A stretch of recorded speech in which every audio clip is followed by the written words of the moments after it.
I don't think Trae Young knows what the Hawks are going to do. I don't think DeJounte Murray knows what the Hawks are going to do. I don't think Landry Fields knows what the Hawks are going to do. I say all this to say now you have a jumbled mess. You don't have space anymore. Like with the Atlanta Hawks, nothing makes sense. Just in case you didn't know that. Let's talk, shall we? So I watched the Alexander Shaw. I just made it up an entire name.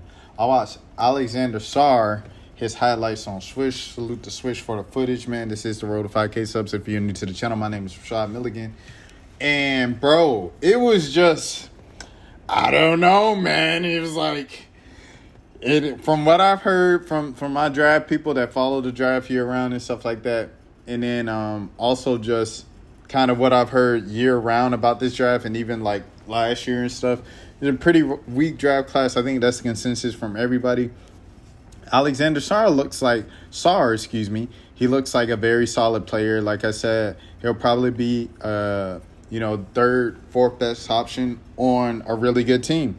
I think the great news about Alexander Sarr is he fits the mold of what the NBA is looking for everywhere. When you think of the Chet Holmgrens, when you think of the obviously Wemby's running the league now and stuff like that, these tall guys, these 7-footers that could do a little bit of everything and are skinny and agile enough to move around and stuff like that, handle the ball, bring the ball up if need be, work from the perimeter in as opposed to traditional fat big guy or a strong big man on the block with his back facing the basket or anything like that.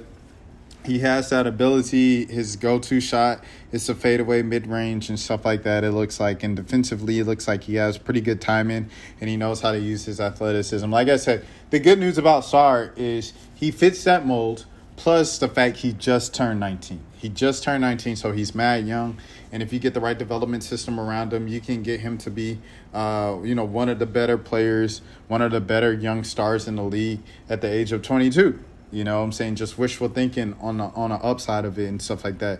And, you just never know what these guys are going to turn into, especially when you get them so young, 18, 19 years old. You don't know what they're going to turn into. So I think that's the good part. And then also, like I said, he fits the current NBA mold that everybody's looking for right now and nowadays. With the Atlanta Hawks in particular, if they do go Sarr, that is certainly an upgrade from Clint Capella as the starting center, and Onyeka Okongwu was supposed to make that leap and be the starting center for the Atlanta Hawks.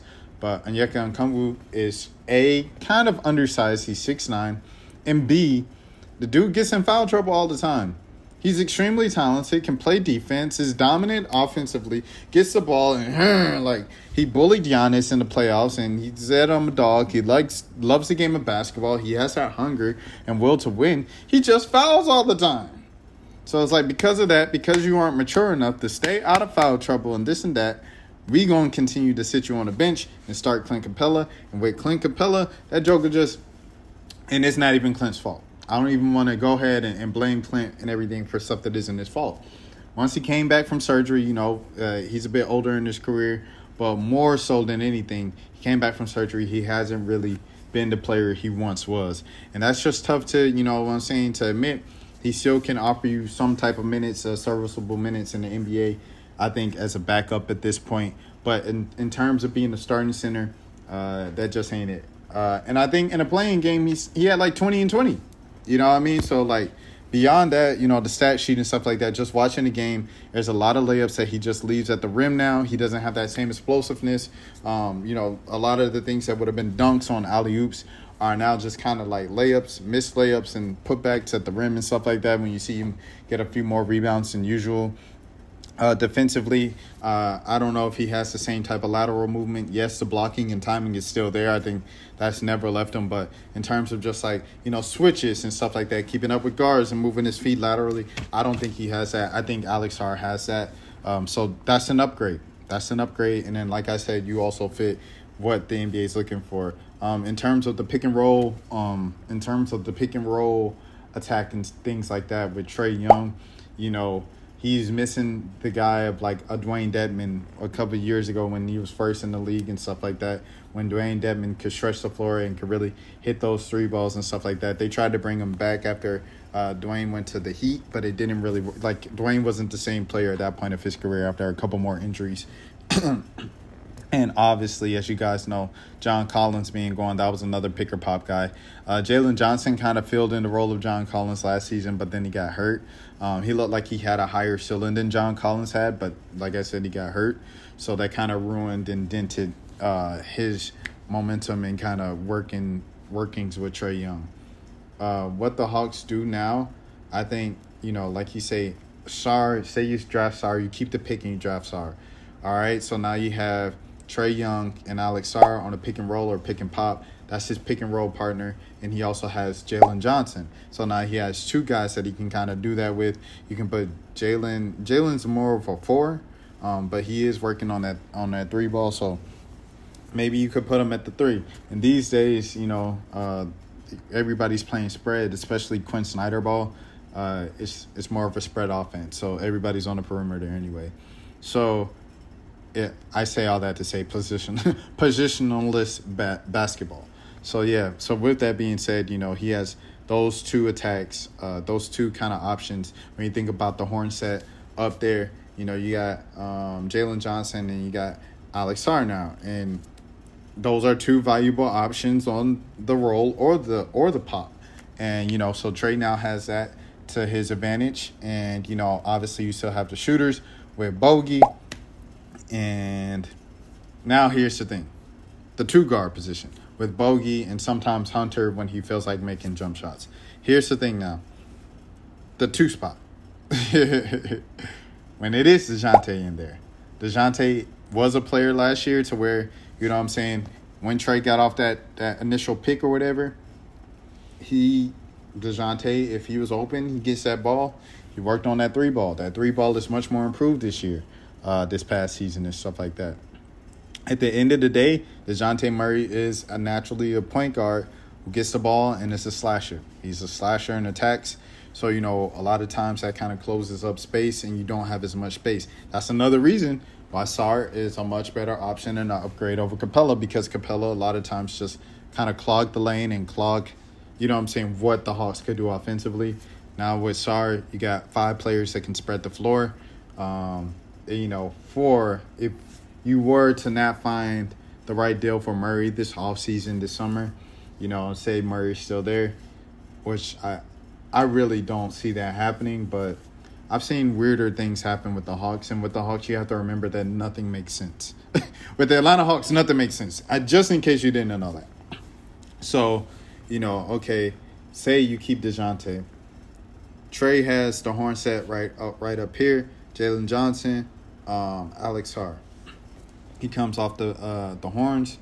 Okay, now what we looking? He comes off the stagger.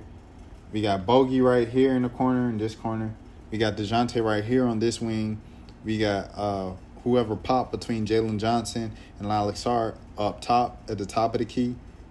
And then how many players is that? So I said Trae, Bogey, DeJounte, Pop, and then the roller. So that's who you have. And then Trae obviously is kind of working as a magician in the middle of it all at the foul line.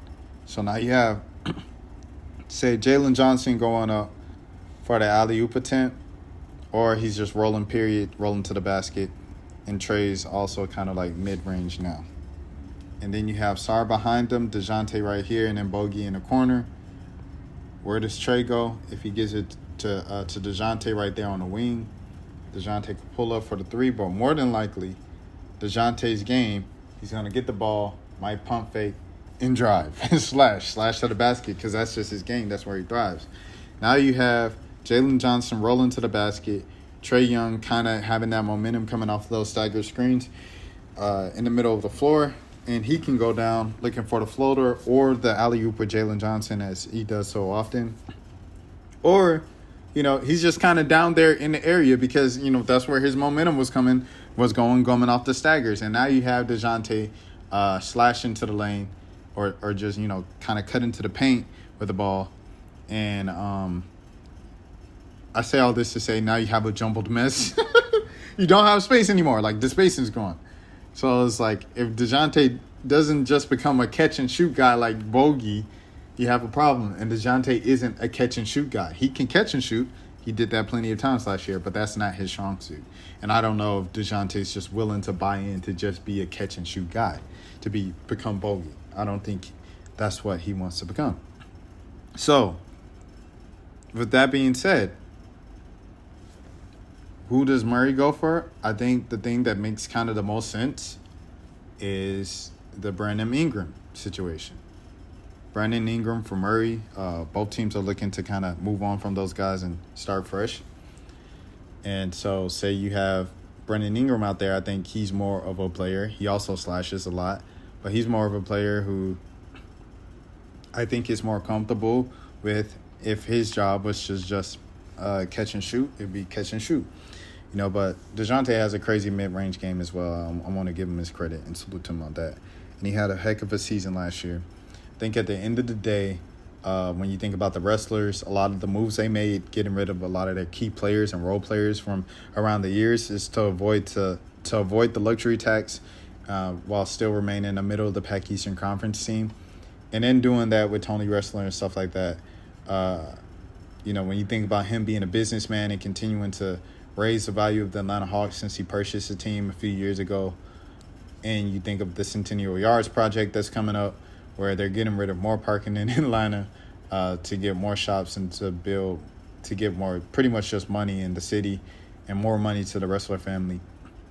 When you think about all of these things from a marketing standpoint, someone pointed this out, so I can't take credit for this idea. Trey makes more money for the city, for the city and the Hawks as a superstar than I guess DeJounte would. And I think DeJounte, basketball-wise, or probably, this might be a controversial take, but DeJounte, basketball-wise, might be the better person to kind of keep around. But, I think from a marketing standpoint, and then just, a look for the franchise's standpoint, because you did bring in Trey and you did kind of give him this, like, you sold him on this idea of, like, the keys are yours, the city is yours, this franchise is yours. We go as you go, Trey Young. You know what I mean? So I think for the sake of all of that, Trey's the one they're going to keep, especially with Alex Sarr now. Because it's like, Trey, okay, where is Trey going to go? Is Trey going to go to the Lakers because of Clutch? Well, he leaves Clutch. Is Trey going to go to San Antonio because he wants to play with Wemby? Well, the Hawks are driving another 7-foot guy from France. You know what I'm saying? Who's tall and skinny and could dribble the ball. You know what I mean? So, what is going to happen? I don't know, bro.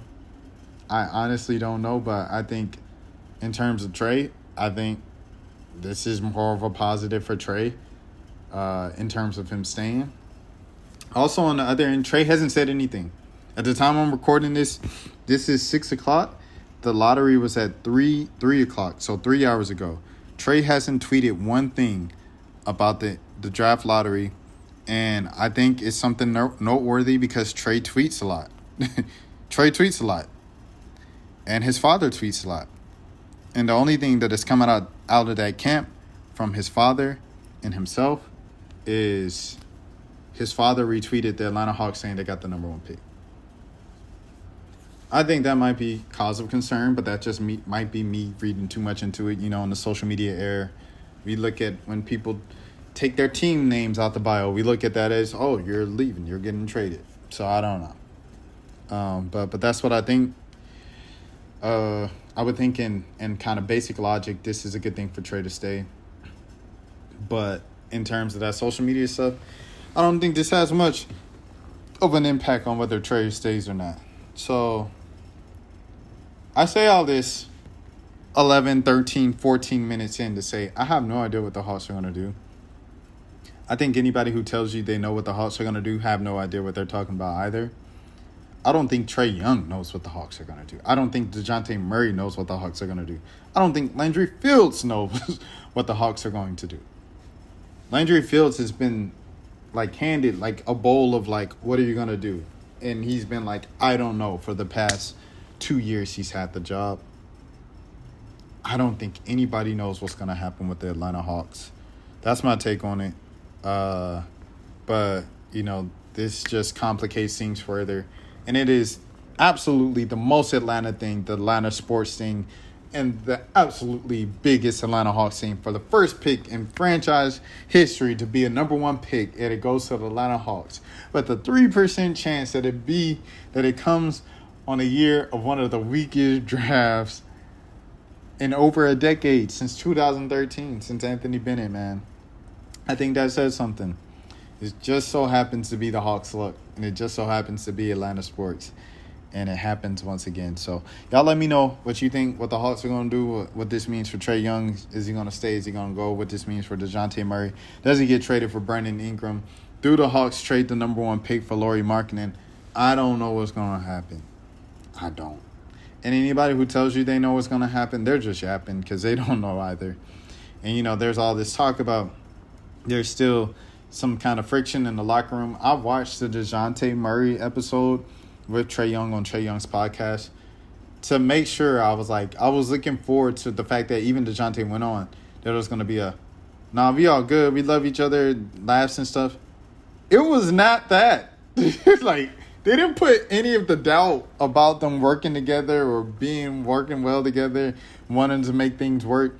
They didn't put any of that to rest in that episode.